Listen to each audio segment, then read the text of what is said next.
यह कहानी ऐसे खौफनाक समय की जहां आसमान से जहरीली बर्फ गिरने लगी। जो भी इंसान इस बर्फ के कांटेक्ट में आया वो मारा गया। दुनिया की लगभग 90% आबादी इस बर्फ के कारण ख़त्म हो चुकी थी। हर तरफ लाशें ही लाशें बिखरी हुई थी। अगर आपको यह मूवी देखने के बाद पसंद आए तो आप चैनल को सब्सक्राइब और वीडियो को लाइक ज़रूर कर देना। आप सिर्फ मूवी देख लेते हैं, चैनल को सब्सक्राइब नहीं करते। तो चलिए चलते हैं मूवी की तरफ। मूवी की स्टार्टिंग होती है ओमान नाम के व्यक्ति से, जो कि गाड़ी चला के कहीं जा रहा था। असल में वो अपने दोस्तों से मिलने जा रहा था। उसके दोस्तों की दोस्ती 30 साल पुरानी थी और ये सारे बहुत ही गहरे दोस्त थे। फिर वे सारे दोस्त वहाँ पर बैठ के बातें करने लगते हैं। जब ये सारे दोस्त वहाँ बैठकर बात कर रहे थे आपस में, तभी उस कमरे की लाइट अचानक से चली जाती है। इनमें से एक दोस्त वहाँ लाइटर जलाकर कुछ रोशनी कर देता है। फिर ये लोग अपना फ़ोन देखते हैं, लेकिन उस फ़ोन में कोई भी नेटवर्क नहीं था। फिर और लोग भी अपना फ़ोन निकाल कर देखने लगते हैं, लेकिन हैरानी की बात यह थी कि किसी का फ़ोन भी काम नहीं कर रहा था। इनको बाहर से कुछ आवाज़ें आने लगती है। जब ये सारे लोग खिड़की के पास जाकर देखते हैं तो हैरान हो जाते हैं, क्योंकि बाहर बर्फ़ पड़ रही थी और इस मौसम में बर्फ़ का पड़ना एकदम नामुमकिन था। ये सब देखकर ये लोग आपस में बातें करने लगते हैं कि हमें बाहर नहीं जाना चाहिए, हमें किसी को कांटेक्ट करके यहीं पर मदद बुलानी चाहिए। थोड़ी देर बाद पता चलता है कि उसी शहर में गाड़ियाँ एक दूसरे से एक्सीडेंट हो रही थी, जैसे कि इनके ड्राइवर को कहीं नींद आ गई हो। इनमें से एक दोस्त बाहर जाने की जिद करता है और आखिरकार वो बाहर चला भी जाता है, लेकिन थोड़ी दूर जाते ही वो वहाँ पर गिर जाता है और बेहोश हो जाता है। थोड़ी देर बाद उसकी वहीं पर मृत्यु हो जाती है। यह सब इस चीज़ को देख कर बहुत ही ज़्यादा डर जाते हैं। तब उन्हें यकीन हो जाती है कि जो ये बर्फ़ पड़ रही है इसमें कुछ ना कुछ जहर मिला हुआ है। जब ये इंसान के कांटेक्ट में आते तो इंसान मर जाता है। ओमान अपनी बेटी और बीवी के लिए चिंतित होने लगता है। वह उनको बताता है कि मेरी बेटी और बीवी अकेले घर पर रह रही है, अगर उनको कुछ हो गया तो। इसी बीच इनके सामने अपार्टमेंट से एक लाइट जलती हुई दिखाई देती है। जब ये लोग वहाँ पर जाते हैं तो वहाँ पर एक बूढ़ा इंसान था। वह इन लोगों को देखकर खिड़की खोल देता है। असल में ये लोग उसको मना कर रहे थे, लेकिन वह उनकी बात समझ नहीं पाता। जैसे ही वह बाहर खिड़की से हाथ करता है तो वो भी इस बर्फ़ के कांटेक्ट में आ जाता है और उसकी भी वहीं पर मृत्यु हो जाती है। यह देखकर उसकी वाइफ भी बाहर आती है और वो भी वहीं पर अपना दम तोड़ देती है। ओमान फिर से बाहर जाने की जिद करता है और अपने लिए एक मास्क तैयार करता है। वह उस मास्क को पहनकर उस बर्फ़ के अंदर चला जाता है, लेकिन वह बाहर जाने के बाद भी सेफ था। उनका यह आविष्कार काम कर गया था। वैसे तो उसका घर सिर्फ 5 किलोमीटर दूर था, लेकिन इस हड्डियाँ जमा देनी ठंड में पैदल सफ़र करना खतरे से खाली नहीं था। उसको चारों तरफ वहाँ पर लोगों की लाशें पड़ी दिखाई देती है। यह मंजर सच में बहुत ज़्यादा खौफनाक था। वो इन सब चीज़ों को इग्नोर करके अपने रास्ते चल ही रहा था कि वह थोड़ी देर बाद एक प्लेटफॉर्म के पास पहुंचता है। वहाँ उसको एक ट्रेन खड़ी दिखाई देती है। ट्रेन के आसपास भी बहुत सारे लोगों की लाशें पड़ी हुई थी, लेकिन ट्रेन के अंदर कुछ लोग अभी भी जिंदा थे। वो उसको हेल्प के लिए अंदर बुलाते हैं। वो उनके पास जाके उनसे पूछने लगता है कि तुम यहाँ पर कैसे फंसे। फिर वो उन लोगों को बताता है कि मैं तुम्हारे लिए कुछ ना कुछ मदद जरूर लेके आऊँगा बाहर से। लेकिन वो लोग उसको कहते हैं कि तुम हमें अपना मास्क दे दो, लेकिन ये उन लोगों को अपना मास्क नहीं देता और उनको मदद लेने के लिए वहाँ से चला जाता है। उनको तसल्ली देता है कि मैं ज़रूर तुम्हारे लिए वापस आऊँगा। फिर वो अपने रास्ते से दोबारा चल पड़ता है अपने अपार्टमेंट में जाने के लिए। थोड़ी देर बाद वो अपने अपार्टमेंट में पहुँच भी जाता है। वहाँ जाकर वो अपने रूम में का दरवाज़ा खोलता और अंदर चला जाता है, लेकिन अंदर का सामान बिखरा हुआ था। वो अपनी बीवी को वहाँ ढूंढने लगता है। तभी उसको एक अनजान व्यक्ति वहाँ पर कुछ ढूंढते हुए दिखाई पड़ता है। वह उसको पकड़ लेता है, लेकिन असल में वो एक वॉलंटियर था। बिल्डिंग वाले और लोग उसको कहते हैं कि हम तो यहाँ पर ज़रूरत की चीज़ें ढूंढ रहे थे।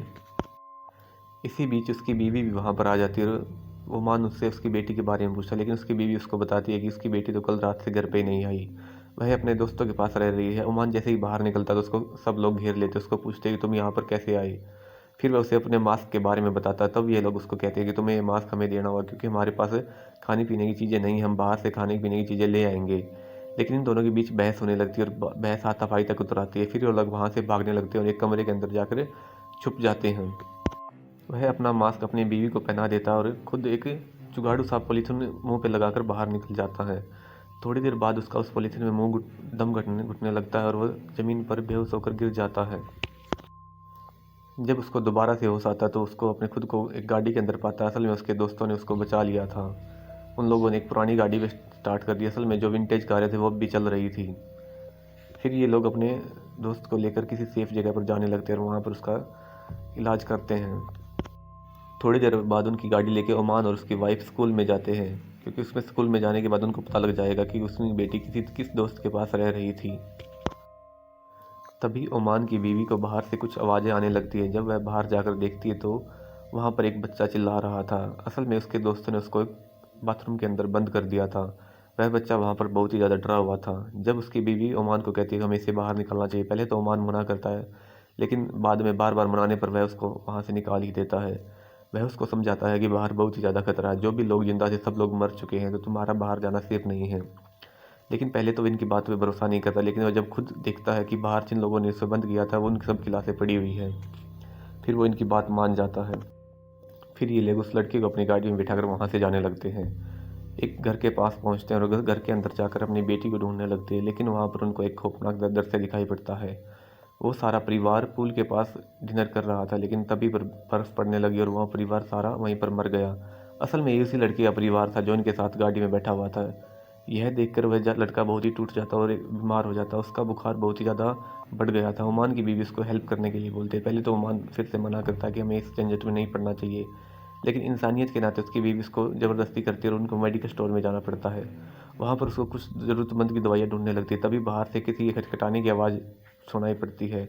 बाहर एक प्रेग्नेंट लेडी रो रही थी। वह इनको कहती कि मुझे अंदर आने दो। ये लोग उसके ऊपर दया करके दरवाज़ा खोल देते हैं, लेकिन जब जैसे ही अंदर आती है तो वह ज़ोर ज़ोर से हंसने लगती है। असल में इस लेडी ने उन लोगों के ऊपर स्कैम कर दिया। इसके बाद उसका पार्टनर भी वहाँ पर आ जाता है, इन लोगों को गन पॉइंट पे ले लेता है, उनको एक दरवाजे के अंदर बंद कर देता है। तभी वो चाइनीज लड़का उठ पड़ता है और उनको दरवाज़ा खोल देता है और उनको बाहर निकाल पड़ता है। फिर ये तीनों लोग पैदल पैदल ही वहाँ से जाने लगते हैं। इन तीनों ने अपने लिए एक अलग अलग मास्क बना लिया था, लेकिन अब बाहर का माहौल एकदम भी शांत नहीं था। चारों तरफ टूटने फूटने के सामान दिखाई पड़े। जब वह इंसान उसी ट्रेन के पास पहुंचता तो उसके अंदर जितने भी लोग थे सब लोग गायब हो चुके थे। उस ट्रेन की हालत भी बहुत ही बदतर हो चुकी थी। ये किसी एक इंसान के बस की बात नहीं थी। जिन लोगों ने इसकी गाड़ी छीनी थी मेडिकल स्टोर से, जब वो लोग तेल भरवाने के लिए वहाँ पर जाते तो वही खौफनाक चीज़ वहाँ पर भी आ जाती है और इन दोनों लोगों को वहाँ से मार देती है। इनकी सिर्फ चिल्लाने की आवाज़ हमें सुनाई देती है। ओमान अपनी बीवी को अपने दोस्तों के पास छोड़कर खुद अकेले पैदल ही अपनी बेटी को ढूंढने के लिए निकल जाता है, लेकिन थोड़ी देर बाद वहाँ पर एक गाड़ी आती हुई दिखाई देती है। असल में ये गाड़ी उसी के दोस्त की थी। उसका दोस्त उसकी हेल्प करने के लिए आ ही गया था उसके पास। जब ये लोग उसी रास्ते से आगे बढ़ते तो थोड़ी दूर जाने के बाद इनको पता चलता है कि उस रास्ते को किसी ने बंद कर दिया था। ये एक आम इंसान का काम तो नहीं था। थोड़ी देर बाद वहाँ पर आर्मी के कुछ लोग वहाँ पर आ जाते हैं और इनको लोगों को अपने साथ जाने के लिए बोल देते हैं।